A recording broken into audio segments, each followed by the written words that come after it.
There's difficult economic conditions, rising rent, low wages, a lack of affordable housing, and at the same time, a lot of the financial aid that renters have been relying on for the past couple of years is drying up. And after they moved me to another apartment, they filed eviction. On a typical day, about 125 to 150 people are on the docket in Oklahoma County Eviction Court. Yeah, it's very, very stressful. On this day, just 2 days before Thanksgiving, 306 eviction cases went in front of a judge. Today, the eviction court is a rather large docket. Patrick O'Kane is the senior court coordinator for Community Cares Partners, an organization helping to distribute millions of dollars in COVID rental assistance to thousands of Oklahomans. The state received a little over $250 million to distribute statewide. The need for rental assistance is great, but that money is running out fast. Applications closed at the end of August. And O'Kane says for people in this courtroom, there's now not a lot of help out there. I've called all around. Nobody has funding. I don't know. Kathleen Bask is one of the renters on the docket. She says she stopped paying her rent because her landlord refused to fix damages in her place.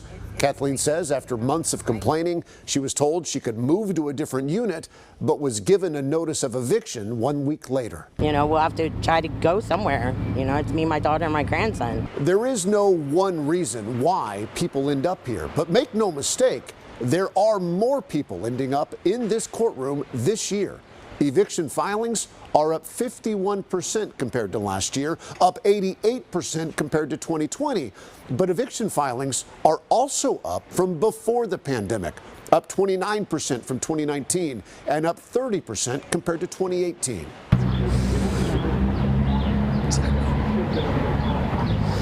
But each one of these eviction filings has a story and a face. You know, you would think that nearing the holidays that landlords would give grace.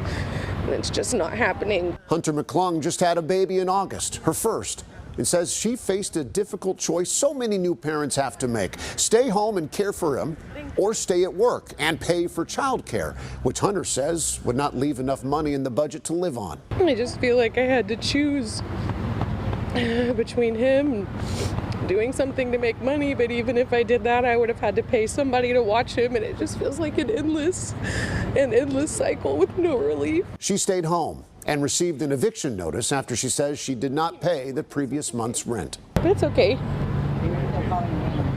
We're gonna make it. Right now, there's no clear signs that this is trailing off. Sabine Brown with the Oklahoma Policy Institute says there are a number of factors leading evictions to skyrocket, from overall inflation to rising rent prices, up 32% year over year in Oklahoma City, according to Redfin, to the U.S. Supreme Court ending the COVID eviction moratorium in August, just as the COVID relief money dried up. Brown says it's been a perfect storm, one that is impacting families. One major problem is just that we have a severe lack of affordable housing in Oklahoma. In Oklahoma, we need more than 71,000 additional rental or homes or apartments for extremely low income households. So there's just no place for folks to go. Brown says the current cost of living is also not in line with current wages. She says that's true for a lot of workers, and especially those making minimum wage, which has not risen since 2009. So a minimum wage worker would have to work 92 hours per week to afford a 2-bedroom rental home in Oklahoma. So that's more than 2 full-time jobs. Brown says even if a judge declines to sign off on an eviction, the eviction filing itself can stay on a renter's record, making it harder for them to find quality apartments and homes in the future. And while even tenant advocates say many of these evictions are legitimate, people who are not doing the things they need to do to earn money and pay rent, they stress that a great number of them are working extremely hard in difficult situations and still find themselves here in a courtroom facing eviction 2 days before Thanksgiving.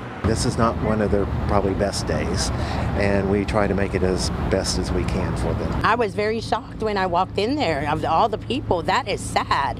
That is very sad that many people are getting put out of their homes. I mentioned the lack of affordable housing there. Tonight at 10 o'clock, we are diving deeper into that problem, that even when someone is given a Section 8 housing voucher, it's incredibly difficult to find an open apartment that will take the voucher. In fact, we're going to meet one woman who's been running into that very scenario tonight at 10.